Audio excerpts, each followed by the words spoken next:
Minerva അക്കാദമിയിൽ 3-year degree കോഴ്സുകൾ ആരംഭിച്ചിരിക്കുന്നു.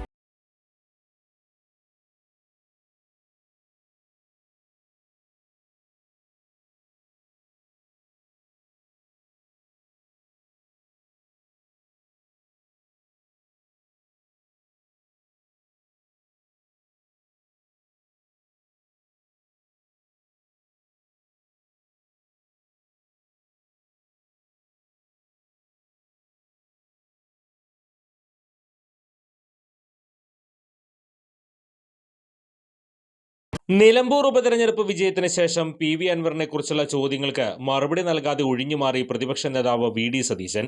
അൻവറിനെ കുറിച്ചുള്ള മാധ്യമപ്രവർത്തകരുടെ ചോദ്യങ്ങൾക്ക് നോ കമന്റ്സ് എന്ന് ആവർത്തിക്കുകയാണ് VD സതീശൻ. കോൺഗ്രസ് MP ശശി തരൂരുമായി ബന്ധപ്പെട്ട ചോദ്യങ്ങൾക്കും അദ്ദേഹം മറുപടി നൽകിയില്ല.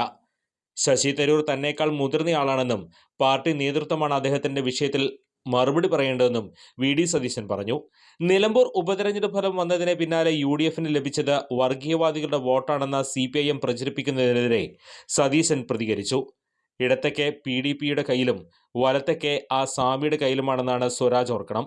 അത് കേരളത്തിലെ ജനങ്ങൾക്കും നിലമ്പൂരിലെ ജനങ്ങൾക്കും ബോധ്യപ്പെട്ടു. പ്രിയങ്ക ജയിപ്പിച്ചത് വർഗീയവാദികളും തീവ്രവാദികളുമാണെന്ന് വിജയരാഘവൻ പറഞ്ഞു. ഷൗക്കത്തിനെ ജയിപ്പിച്ചതും വർഗീയവാദികളാണെന്നും തീവ്രവാദികളാണെന്നും പറയുന്നു. അങ്ങനെയാണെങ്കിൽ കേരളം അപകടകരമായ സ്ഥലമാണല്ലോ. 10,000-കണക്കിന് വർഗീയവാദികളും തീവ്രവാദികളുമുള്ള സ്ഥലമായി കേരളം മാറുമല്ലോ. ഈ നാട്ടിലെ ജനങ്ങളെക്കുറിച്ചാണ് പറയുന്നതെന്ന ബോധ്യം വേണം, അദ്ദേഹം പറഞ്ഞു. നിലമ്പൂരിലെ ജനങ്ങളെ അപമാനിക്കരുതെന്നും സതീശൻ പറഞ്ഞു. SDPIയുടെ കണക്ക് തനിക്ക് അറിയില്ലെന്നും പാർലമെന്റ് തെരഞ്ഞെടുപ്പ് സമയത്ത് SDPIയുടെ വോട്ട് വേണ്ടെന്ന് പറഞ്ഞവരാണ് തങ്ങളെന്നും സതീശൻ പറഞ്ഞു. അത് മാധ്യമങ്ങൾ ആഘോഷിച്ചില്ലെന്ന ധീരമായ തീരുമാനമെന്നും അദ്ദേഹം കൂട്ടിച്ചേർത്തു. പിന്നെ എന്തിനാണ് SDPI ഇപ്പോൾ തങ്ങൾക്ക് വോട്ട് ചെയ്യുന്നതെന്നും അദ്ദേഹം ചോദിച്ചു. സർക്കാർ ഇന്ന് രാജിവെക്കണമെന്ന് താൻ പറയുന്നില്ലെന്നും സതീശൻ പറഞ്ഞു. സർക്കാർ ഭരിച്ചിട്ട് ഒന്നുകൂടി വഷളാകട്ടെ. അവർ കമ്മ്യൂണിസ്റ്റ് സർക്കാരല്ലേ, തീവ്ര വലതുപക്ഷ സർക്കാരാണ്. BJPയുമായി അവിശുദ്ധ ബന്ധമുണ്ടാക്കിയ സർക്കാരാണ്. ഡൽഹിയിലിരിക്കുന്ന ഏമാന്മാരെ പേടിച്ച് ഭരിക്കുന്ന സർക്കാരാണ്. ജനങ്ങളെ മറന്ന മുതലാളിത്ത സർക്കാരാണ്. അതിന് ജനം പ്രതിഫലം നൽകിയത്. അത് മനസ്സിലായില്ലെങ്കിൽ നമുക്ക് സന്തോഷം.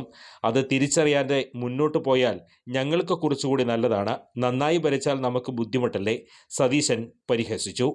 കൂടുതൽ വാർത്തകൾക്ക് ഞങ്ങളുടെ ചാനൽ സബ്സ്ക്രൈബ് ചെയ്യുക. ഫേസ്ബുക്ക് ഫോളോ അപ്പ് ചെയ്യുക.